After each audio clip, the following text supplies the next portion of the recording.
네, 안녕하십니까. 정 본부장입니다. 조만간에 국민의당과 바른정당이 통합을 할 것 같습니다.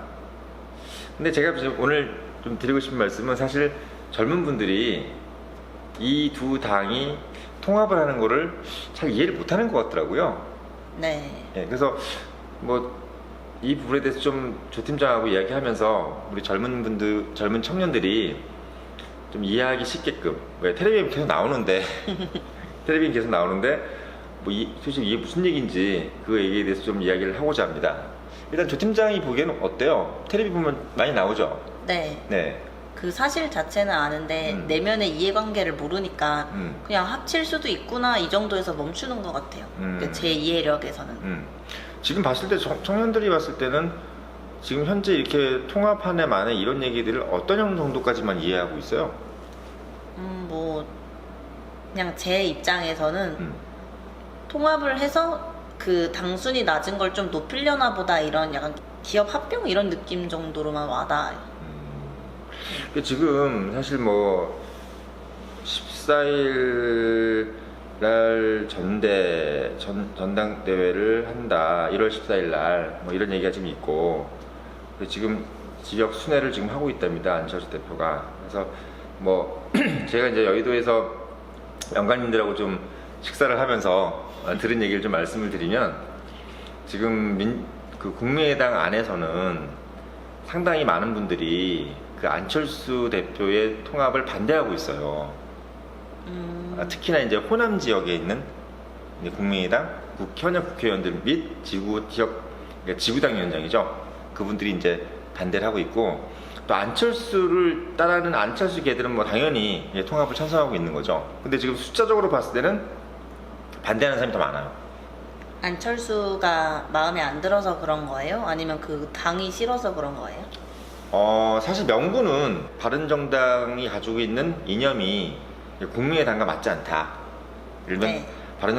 바른정당이 국민의당이 갖고 있는 그 구현하고 있는 이념과 맞지 않다. 이런 게 가장 명분인데, 우리가 또 직톡이 속내를 들여다보는 거 아니겠어요? 근데 네. 속내를 들여다보면 결국 이제 다음 총선에 관련된 문제거든요. 그 다음 총선에서 소위 우리가 그러니까 그 자기 지역구를 지킬 수 있느냐 이런 개념인데, 만약에 이제 바른정당과 통합을 했을 때 그러니까 호남을 근거로 둔 지역 국회의원들이 과연 당선 가능성이 있느냐 이 얘기입니다.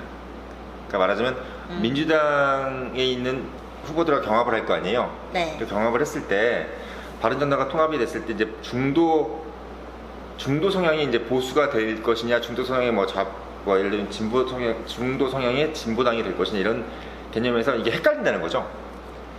그러니까 호남의 기업 지발을 두신 분들은 확실하게 좀 약간 진보 성향이 강하신 분들이 당선 가능성이 높은데, 네. 근데 이제 바른정당과 합했을 경우에는 상당히 애매모호해진다.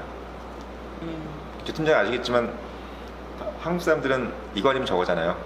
그러니까 이게 만약에 이거 아니면 빨간색이 파란색인데 네. 이거 뭐 노란색이나 녹색 이런 거 나오면은 뭔가 이제 애매해지는 것이 되고, 그렇게 됐을 때는 우리가 선택받을 수 있느냐.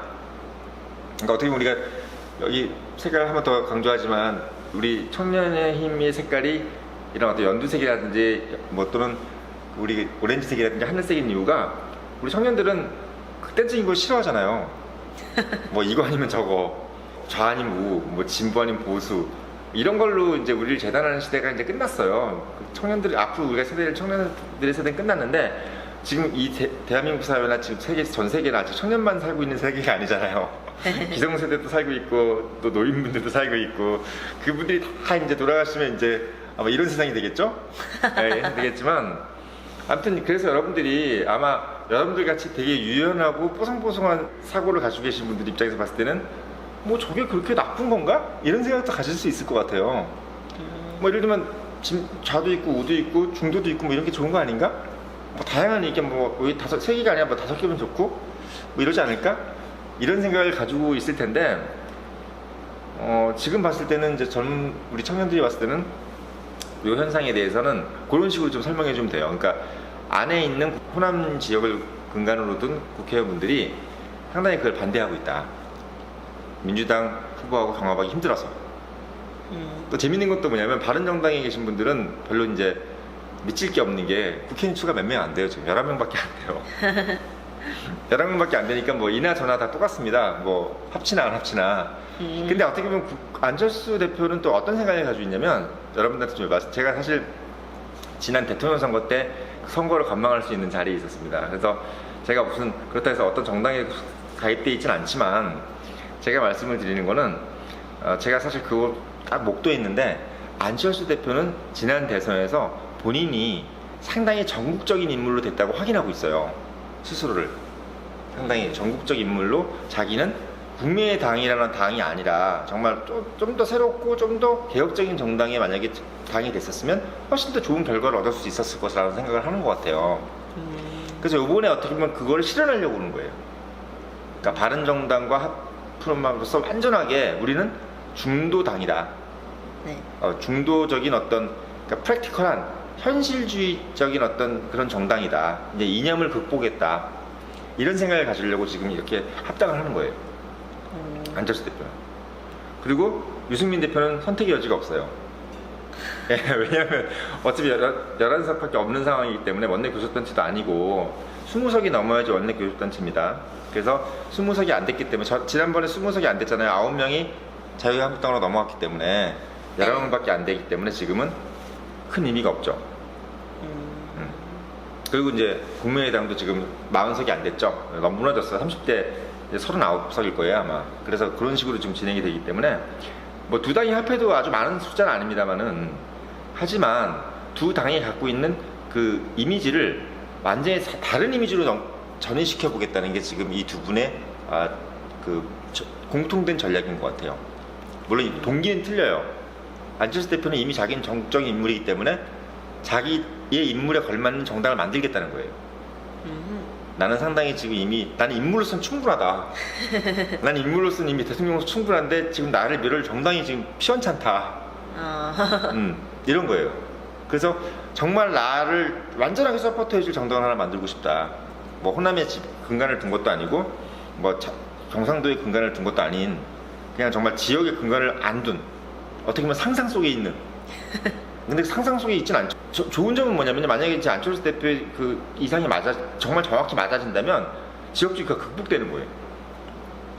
그래서 안철수 씨를 좋아하는 분들이 그런 거예요. 그러니까 저는 어떤 후보도 안 좋아합니다만 제가 이제 안철수 씨를 좋아하시는 분들이 그 심정을 그렇게 생각이 들어요. 그러니까 지역주의를 극복할 수 있는 사람이라고 생각하는 거예요. 실제로 또 그걸 표방하고 있어요. 네. 근데 바른정당 같은 경우는 뭐 그런 걸 표방한다기보다는 지금 현재 우리가 한국에 갖고 있는 보수가 이미 끝났다. 자기 명을 다했다. 자유한국당이라는 당은 이미 버려야 할 당이고 없어져야 할 정당이지만 자기가 진짜 보수라고 생각하는 거예요. 한마디로 얘기하면 중도라고 생각 안 해요, 본인은. 그냥 보수라고 생각하는 거예요. 근데 이제 안철수 대표 같은 경우는 진보 보수고 상관없고 그냥 어떻게 보면 합리적인 정당을 만들겠다는 개념인데, 어떻게 보면 동기가 틀리죠. 근데 사람들이 봤을 때 중도예요. 왜? 자유한국당이라는 게 존재하고 있으니까. 빨간 게 존재하고 있기 때문에 이 사람들은 그걸 무시하지만 현실은 존재하고 있는 거야. 예. 그래서 여러분들 아시게 되면 정치는 현실이에요. 옳고 그름의 문제가 아니에요. 그래서 여러분들이 정치나 싫어, 외면할 거야, 여러분들 외면하시면 안 되는 이유가 정치는 현실에 있기 때문이에요. 떡하니. 그래서 여러분들이 그걸 무시하는 순간 여러분들이 그냥 현실을 안 보고 있는 거예요. 내가 그냥 안 볼래 하면서 타조처럼 그냥 모래속에 머리를 쳐박고 있는 거하고 똑같은 거기 때문에, 제가 직톡에서나 또는 본부장이 말한다 해서 얘기를 하는 겁니다. 정치에 관련된 얘기를. 왜? 여러분들이 실생활과 그냥 맞닿아 있는 거기 때문에 그래요. 여러분들이 면접을 보거나 취업을 하거나 뭐 할 때도 다 정치와 관련이 돼 있어요. 그래서 조 팀장이 비록 게이머고 IT 전문가지만 정치도 알아야 된다, 이 얘기라는 거죠. 근데 유승민 후보도 사실 어떻게 보면 유승민 후보는 젊은 분들이 좀 잘 아나요? 네, 다 여기서 다룬 분들은 다 아시는. 그러니까 주로 제 생각엔 대부분의 청년들은 다 알아요. 이미지라는 게 우리 조 팀장한테 이미지 얘기하는 거 별로 안 좋아하는데, 왜냐하면 우리가 사실 얘기를 너무 잘못하게 되면은 어떻게 보면 약간 미묘한 부분을 건드릴 수 있기 때문에. 근데 안철수 대표는 인기가 좀 어때요? 젊은 분들한테. 문재인 대통령보다 높나요? 아니요, 문재인 대통령이 압도적이에요. 압도적이에요. 문재인 대통령 정말 좋으시겠습니다. 이 방송 보시면. 그 다음은 누구예요? 예를 들면 그 다음은 너무 갈려요. 달려 쫙. 그러니까 솔직히 말하면 갈려요. 왜냐면은 문 대통령이 대부분의 표를 다 가져갔기 때문에 나머지는 솔직히 보면 비슷비슷하잖아요. 근데 거기서부터는 이 소신 투표인지 아니면 이 사람을 떨구기 위해 이 사람을 뽑는 건지 이것 따라 다른 거라서 저도 확실하게 내면은 잘 모르겠어요. 어쨌든 보니까 뭐 청년들한테는 그냥 문재인 대통령, 나머지는 그냥 기타. 기타로 비슷하게 기타로 돼 있는 것 같습니다. 근데 아무튼 여러분들께서 뉴스에 너무 자주 나오기 때문에 여러분들이 그 이면을 좀 제가 말씀을 드리는 겁니다. 그래서 호남 지역에 있는 국민의당 국회의원분들이 사실 만약에 이게 당이 깨지면 어떻게 되냐라는 것에 걱정을 많이 하고 있는 게, 만약에 이제 안철수 대표가 이걸 강행을 해요. 강행을 해가지고 진짜 합당을 한다. 네. 그러면 어떤 현상이 벌어지냐면 국민의당이 쪼개질 거예요. 그러니까 분당이 되는 거죠. 그럼 남아있는 데가 국회의원들은 민주당으로 다시 들어갈 것이냐, 어떻게 할 것이냐, 이게 또 문제가 생기는데, 제가 봤을 때는 절반 정도는 가지 않을까.